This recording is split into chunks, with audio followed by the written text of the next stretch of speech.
বিশ্বে প্রতিদিন প্রায় 14 কোটি মানুষ কন্ট্যাক্ট লেন্স ব্যবহার করেন। 1940 খ্রিস্টাব্দে প্রথম আধুনিক কন্ট্যাক্ট লেন্স তৈরি করা হয়েছিল কাঁচ দিয়ে। আজ যেটা হালকা ও নরম, একসময় ছিল ভারী কাঁচের টুকরো। প্রত্যেকের মাথায় আসে চশমার থেকে চোখে লেন্স পরলে আমাকে বেশি দেখতে ভালো লাগবে। তাহলে লেন্স পরার আগে কয়েকটা ইনফরমেশন জেনে রাখুন। মাত্র 12 বছর বয়স থেকেই চোখে লেন্স ব্যবহার করা নিরাপদ। আপনি কিছু সময়ের জন্য লেন্স ইউজ করতে পারেন চশমার বদলে, বাট একটা জিনিস মনে রাখবেন, লেন্স ইউজ করার আগে অবশ্যই ডক্টরের সাথে কনসাল্ট করে নিন। লেন্স চোখের জন্য সেফ, কিন্তু প্রপারলি ইউজ করতে না পারলে চোখে ইনফেকশন হয়ে যাবার সম্ভাবনা থেকেই যায়।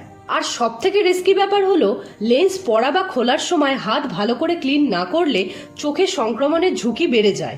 75% বেশি লেন্স ব্যবহার করেন মহিলারা। জাপানে এমন লেন্স তৈরি করা হয়েছে যা চোখের জলের পিএইচ অনুযায়ী নিজের গঠন পরিবর্তন করে। সব থেকে ইন্টারেস্টিং বিষয় হলো, নাসা অ্যাস্ট্রোনটদের জন্য তৈরি করেছে বিশেষ কন্ট্যাক্ট লেন্স, যা মহাকাশে চোখের চাপ নিয়ন্ত্রণে সাহায্য করে। ভিডিও ভালো লাগলে একটা প্লিজ লাইক করে দেবেন এবং চ্যানেলটি অবশ্যই সাবস্ক্রাইব করে নেবেন, যাতে এরকম ধরনের ইনফরমেটিভ ভিডিও মিস না করে যান। Thank you.